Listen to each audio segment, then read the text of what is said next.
नया chief justice of Pakistan कौन होगा? खुसूसी पार्लिमानी कमेटी के अरकान सर जोड़कर बैठ गए हैं। इजलास तकरीबन 4.5 घंटे के वक्फे के बाद दोबारा शुरू हो गया है और कमेटी 3 सीनियर तरीन जजेस में से एक का नाम फाइनल करके वजीर आजम शहबाज शरीफ को सिफारिश करेगी, जिसके बाद वजीर आजम शहबाज शरीफ मंजूरी के लिए ये नाम सदर मुमलिकत को इरसाल करेंगे। वजीर कानून आजम नजीर तारड़ कहते हैं कि 12 में से 9 अरकान कमेटी के इजलास का हिस्सा हैं।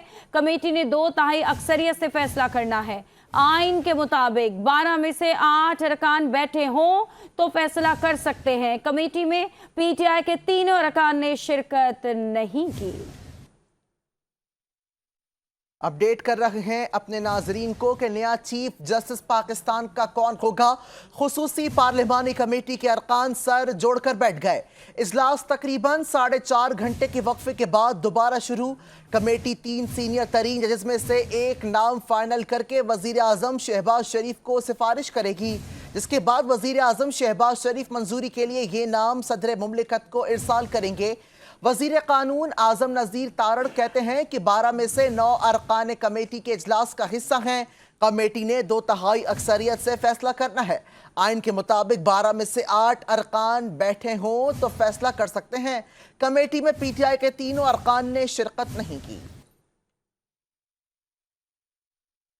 इसी हवाले से रुख करेंगे इस्लामाबाद का, जहां ब्यूरो चीफ इस्लामाबाद बेनज़ीर मेहदी हमें ज्वाइन कर रही हैं।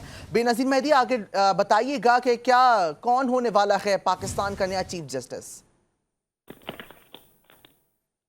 देखिए, उम्मीद की जा रही है कि अब से कुछ देर बाद जो ये है इजलास दोबारा कंटिन्यू हो जाएगा, शुरू हो जाएगा। इसमें एक वफ़ा आ गया था खुसूसी पार्लिमानी कमेटी का जो इजलास है जजेस तकरूरी कमेटी का, इसमें वफ़ा आ गया था और स्पीकर की और जो गवर्नमेंट है बल्कि पूरी कमेटी की ये ख्वाहिश थी कि इसमें जो है ऑपोजिशन को भी शामिल किया जाए, यानी तहरीक इंसाफ के भी जो 3 मेंबर्स हैं वो यहाँ पर आकर बैठे।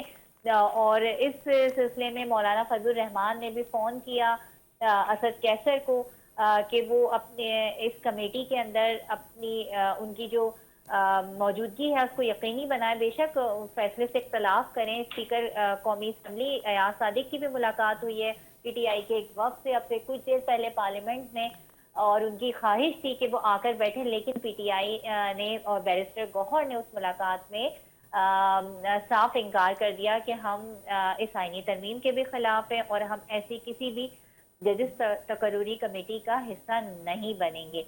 कमेटी के इजलास में जो वफ़ा आया था, अब कमेटी का इजलास जो है वो शुरू हो गया है और कमेटी का इजलास दोबारा शुरू हो गया है। इस हवाले से अपडेट कर रही थी बेनज़ीर मेहदी, आपका बेहद शुक्रिया।